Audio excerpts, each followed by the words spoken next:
Fala pessoal, eu não posso deixar de falar sobre a passagem de mais um adversário do maior jogador da história do Esporte Clube Internacional, Fernando Lúcio da Costa. Eu quero contar um pouquinho para vocês do que eu pude acompanhar em relação a ele e especialmente sublinhar a importância desse jogador na história do Inter.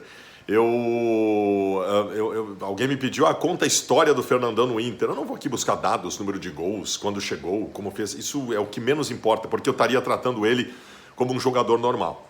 E ele não é um jogador normal. Ele não é um bom jogador que passou pela história do Inter. Ele é muito mais do que isso. Então eu quero falar algumas coisas sobre isso com vocês. Eu vou dizer para vocês o seguinte: o Fernandão era um jogador muito inteligente, muito inteligente. Talvez o jogador mais inteligente que eu tenha visto jogar. Eu estou falando inteligente em campo. O mais inteligente que eu tenha visto jogar com a camisa do Internacional. Porque assim, o Fernandão era veloz? Não, não era veloz. O Fernandão era forte fisicamente? Ele era alto, mas ele era franzino, ele não era forte fisicamente. Ele era habilidoso, um homem de dribles e tal? Não, também não era. Ele antevia. Como se fosse iluminado. Ele antevia. E assim ele se tornou uma referência em campo no Internacional. Eu lembro de um jogo que o Internacional perdeu para o Fluminense no Maracanã. Eu estava cobrindo esse jogo como repórter.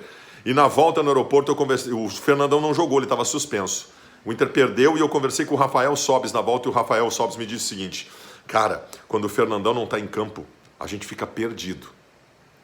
A referência técnica, a referência tática e a referência maior, que era da liderança. O Sobis não falou da ausência de um grande jogador e por isso eles perdiam a referência. Eles perdiam a referência da grande liderança, do homem que ditava as regras, do homem que todos confiavam no vestiário do Internacional. Eu vou dizer uma coisa para vocês. O Fernandão, o Inter é dividido em duas partes na sua história. Antes do Fernandão e depois do Fernandão. O Fernandão é o marco da recuperação completa do Internacional e da conquista dos títulos que nós ainda não tínhamos, que eram os títulos internacionais. O Fernandão ele conseguiu ser o grande artífice e conseguiu ser o grande mentor de vestiário de tudo o que aconteceu naquele momento para que todos estivessem unidos. Eu converso com muitos ex-jogadores do Internacional. Eu convivo no dia a dia, no meu trabalho, com o Índio e com o Yarley, por exemplo.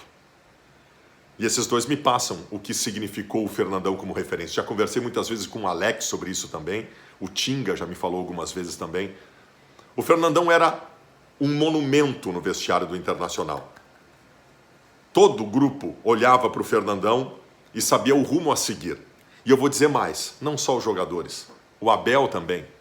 O Fernando Carvalho, o presidente também. Todos entregaram ao Fernandão a responsabilidade e o bastão para que ele indicasse o caminho que era para ser seguido. Tanto que, no jogo do Mundial, o Abel treinou um dia anterior um time para jogar e uma forma de jogar. De noite, o Fernandão chamou outros jogadores, chamou o Yarley, o Klemer, o Pato, e foram todos no quarto do Abel e o Fernandão, com todo respeito, porque o Fernandão era um cidadão muito educado, ele conversou com o Abel e disse que queria jogar de outra forma, e o Abel aceitou. E a forma do Fernandão foi a forma que venceu. Um ser tão iluminado que pensou a forma de jogar contra o Barcelona que o excluía de ser uma estrela do jogo. O Fernandão abriu mão de vaidade, abriu mão de ser a estrela do jogo, porque ele, Fernandão, decidiu que ele só marcaria. E ele marcou o Thiago Motta, que era a sua referência em campo. Para ele, Fernandão, se o Thiago Motta não jogasse, o Internacional, o Barcelona não se mexeria com tanta qualidade quanto poderia. O Fernandão jogou só para isso, só para marcar. O grande Fernandão, humilde grande Fernandão, como são todos os gênios, Fernandão fez isso.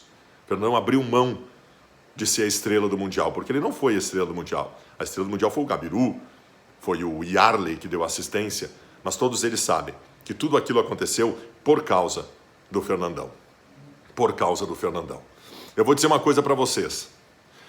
O Fernandão, é possível que na história do Internacional tenha tido muitos jogadores melhores que o Fernandão. Sem dúvida, muitos foram melhores tecnicamente que o Fernandão. O melhor jogador da história do Inter é o Falcão, por exemplo. O D'Alessandro, como jogador de futebol, é melhor que o Fernandão. E outros também foram.